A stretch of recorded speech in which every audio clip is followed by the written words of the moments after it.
कि आपने मुझे संशोधन पे बोलने का मौका दिया।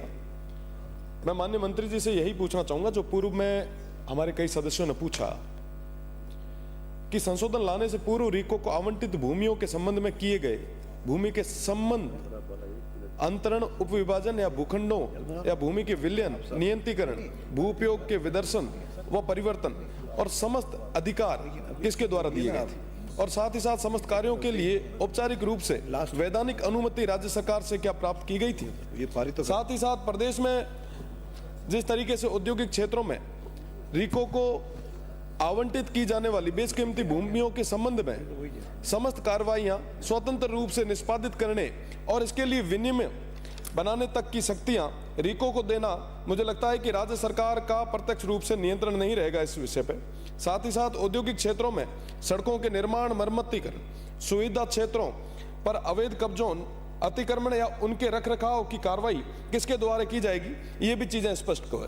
साथ ही साथ कई सदस्यों ने इससे पहले भी अपनी बात इस संबंध में रखी। मुझे लगता है कि माननीय जो इसके चेयरपर्सन है उन पे पहले से बहुत ज्यादा भार है, तो किसी और को ये महत्वपूर्ण जिम्मेदारी देके उनके भार को कम कर देना चाहिए। साथ ही साथ रीको का भी मसला है, रेवेन्यू का मसला है।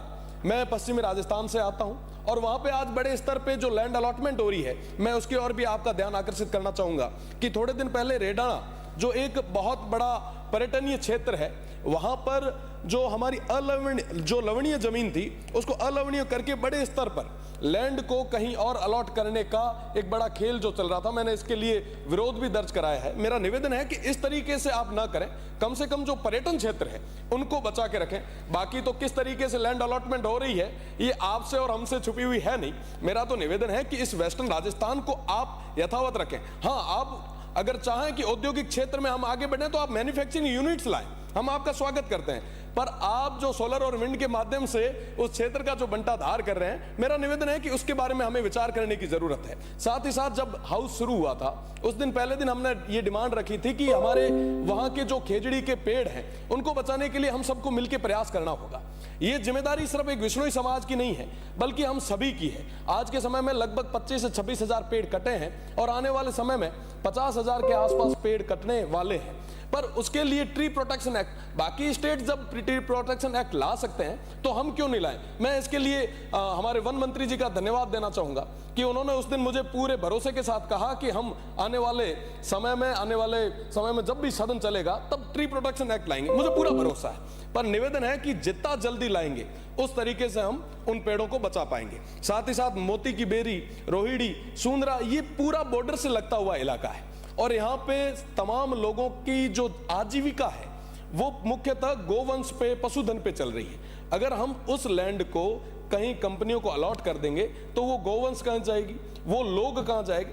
पहले से वहां पे जो विस्थापन है वो बड़े संख्या में हो रहा है। मेरा निवेदन है कि इस और भी आप मजबूती के साथ विचार करें और साथ ही साथ उन लोगों के लिए आप एक बार वापस पुनः सोचें अलॉटमेंट से पहले, क्योंकि ये जो अलॉटमेंट हो रहे हैं ये वाकई उस क्षेत्र के हित में नहीं है। साथ ही साथ थोड़े दिन पहले एक आपने देखा भी होगा, बरियाड़ा जहां पे हम लोग गए थे वहां पे खेजड़ियां निकली थी।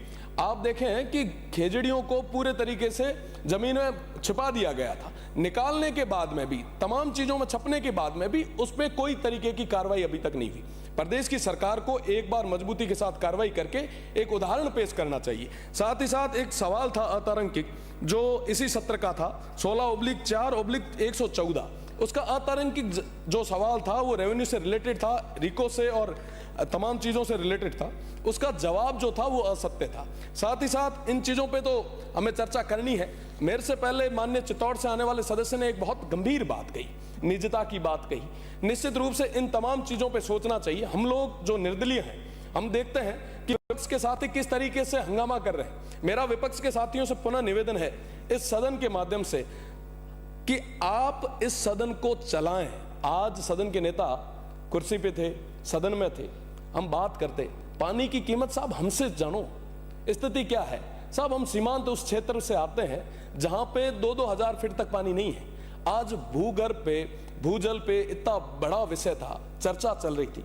पर उन तमाम हमारे साथियों ने विचार करना तक सही नहीं समझा, अपनी बात करना सही नहीं समझा। ये बहुत विकट स्थिति है। मुझे लगता है कि उनके मन में कई सारी और चीजें चल रही है। जिस तरीके से तमाम चर्चाएं चल रही थी, मैं आपको बताना चाहूंगा कि पूर्ववर्ती सरकार के दौरान मैं छात्र संघ का अध्यक्ष था और उस समय कई बार छात्रों की आवाज को दबाने के लिए उन्होंने लाठियां बरसाई थी, मुकदमे किए थे। मैं बिल्कुल मेरी एक बात, जो निजता जिस तरीके की ये बातें कर रहे थे, मैं सदन का ध्यान आकर्षित करना चाहूंगा कि उस समय के मुकदमों में आज तक हम बैठे हैं, तो किस तरीके से इन्होंने तमाम चीजें कही थी।